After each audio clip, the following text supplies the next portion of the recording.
and using your periodontal curette to get down into that bone and look at that. You can see that marginal bone level there, and then you can see it there superimposed over the root. And then you can see down into and apical to that marginal bone where we need to clean. So we've just extracted that tooth, we've extended that flap rostral so that we can expose all that around that root. And so we'll clean all that all the way around, make sure that there's no granulation tissue down in there using our curettes. And another thing that I use that I don't know a lot of you realize or that we've talked about before, but another thing that we use is a fine cylindrical diamond burr.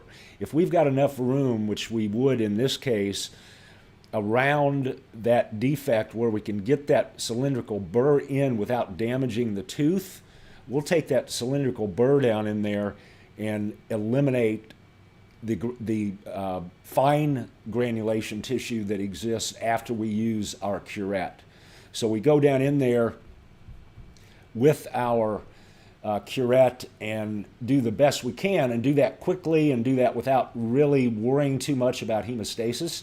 And then once we're at that point and it's more difficult to get the little segments out, then we'll take a cylindrical diamond, which is a little wider than your cross-cut tapered Fisher burr that you use, your 701L, a little wider in width, and it's also a little bit tapered to the tip, not much, but there's a slight taper from the base to the tip, and we use that in there, and that'll help considerably to get you to the point where you've really got that cleaned out really well.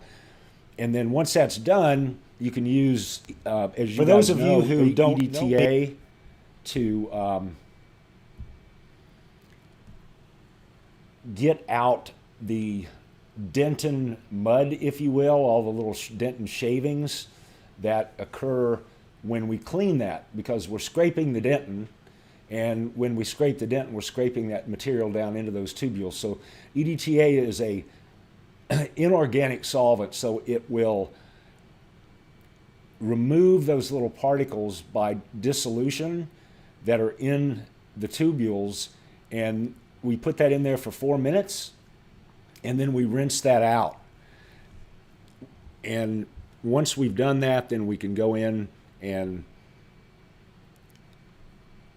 put our bone graft in after we've flushed that and dried that area. So with doing that process, we're going to have hemorrhage in that area. So we just literally just mix our bone graft with the hemorrhage there and form the graft with the blood.